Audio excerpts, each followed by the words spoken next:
You already know the sound. Every summer, a high, relentless, almost mechanical buzz. It blankets whole neighborhoods, and it simply will not stop. People shut their windows, complain, and reach for the ibuprofen, sure it is a machine. It is not a machine. It is an insect. And after all of that noise, it vanishes underground for 17 years. Then it returns to the same place on the same dates exactly. Here on Wild Planet TV, we go where the familiar stops being what it seems. So subscribe, because this insect counts the years better than any alarm clock you own.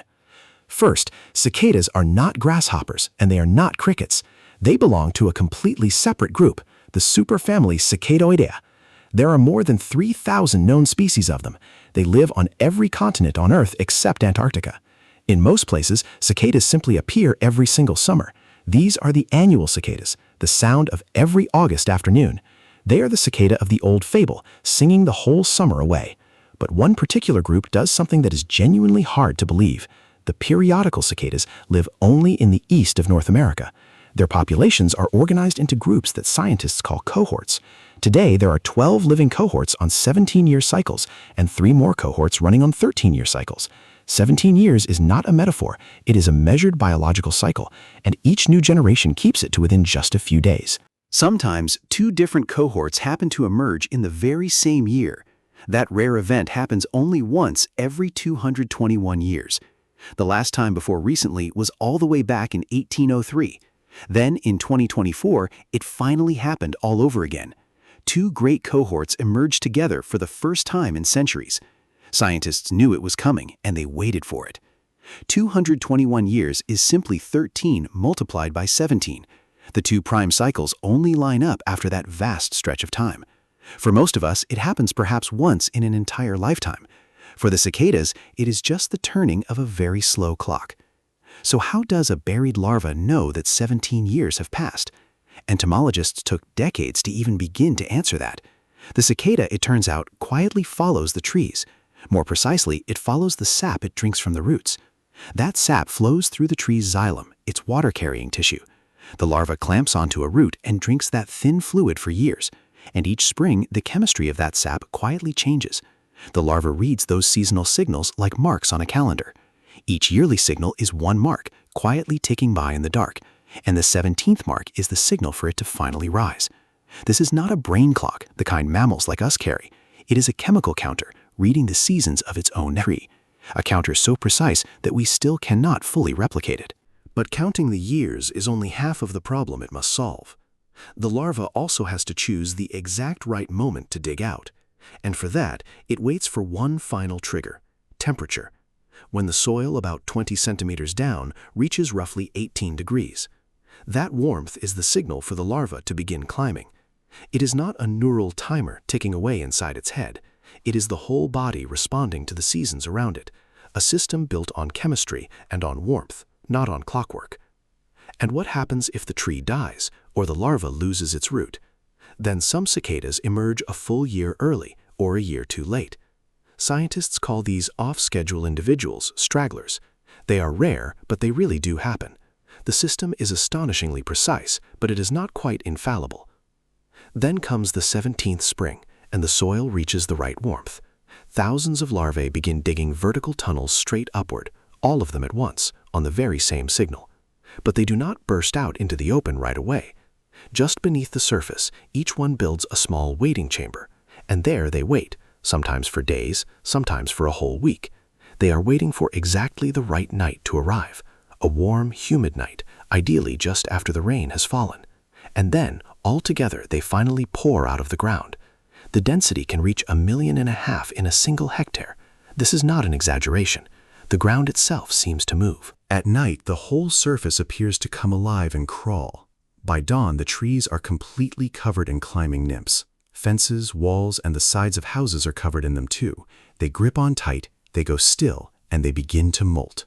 The shell along the back slowly splits wide open, and out pulls the adult cicada, white, soft, and red-eyed. It is pale and fragile, and it almost seems to glow in the dark. It needs several hours for its new body to fully harden. Only then does it become the dark, loud cicada we all know. and empty shells are left clinging to everything, everywhere. This massive, perfectly synchronized emergence is no accident. It is a strategy, and a brutally clever one at that. A single cicada, alone, is the easiest prey imaginable. A bird, a squirrel, a cat, and its chances are almost nothing. But bring out 1.5 million in just 1 hectare, and no bird and no flock of birds could ever eat them all.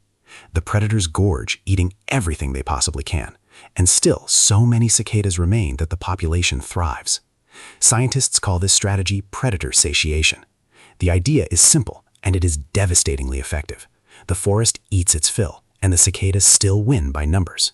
But for this to work, they must all emerge together at once. If they trickled out slowly, the predators would simply win. So the cicada vanishes for years, then floods the world at once. And this is where the numbers themselves become a weapon. Look again at those 2 cycles, 13 years and 17 years. Both of them are prime numbers, and that is no accident. A prime number divides evenly only by 1 and by itself.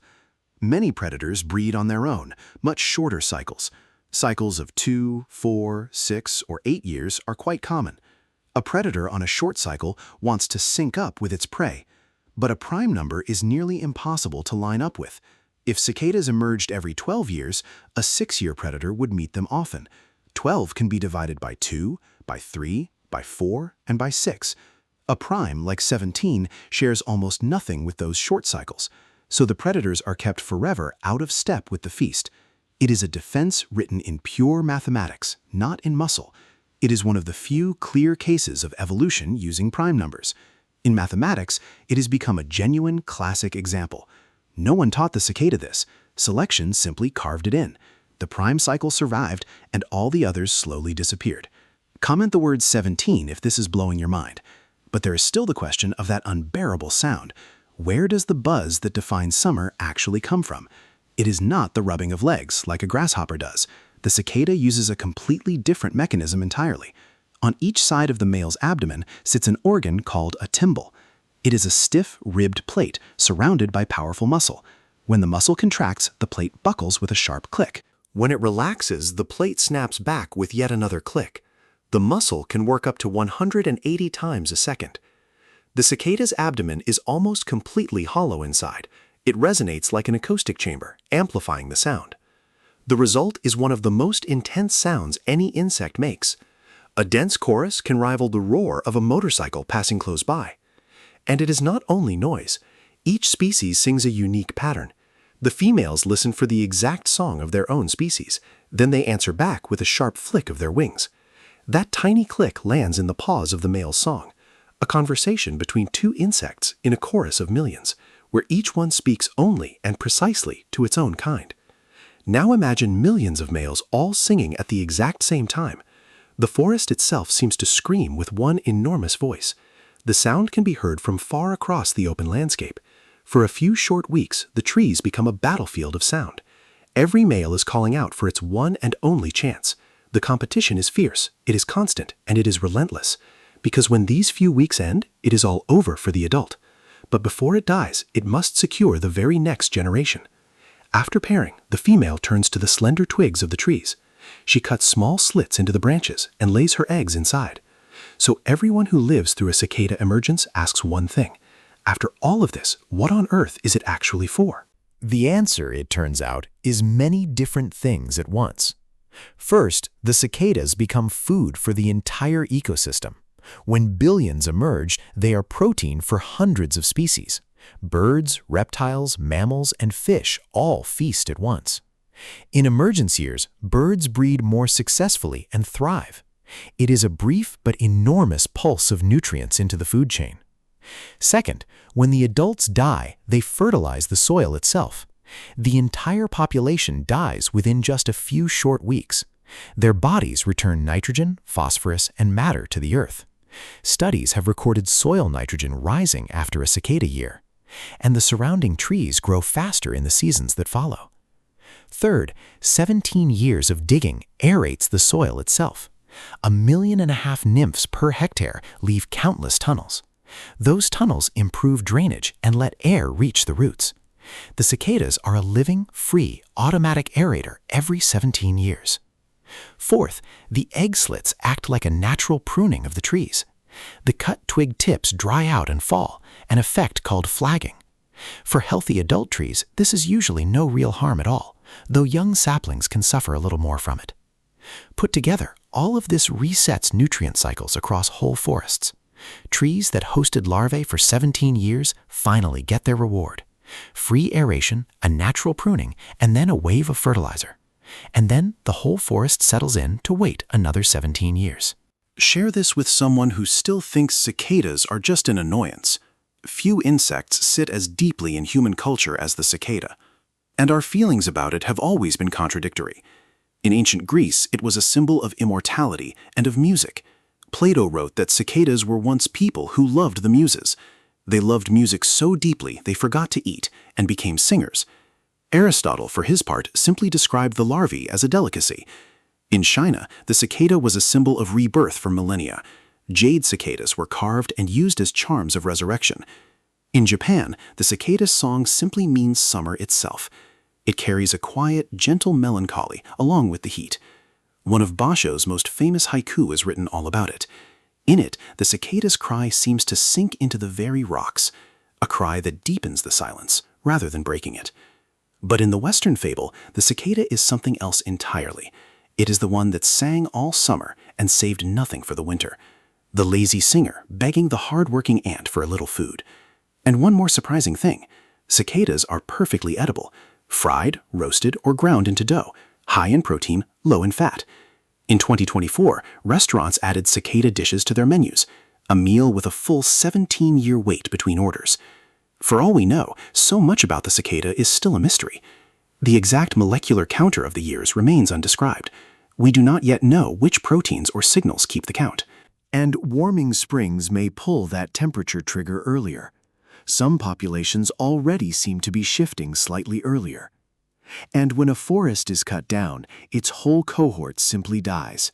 That cohort does not migrate. It vanishes from that place forever. Several cohorts have already been lost forever to human cities.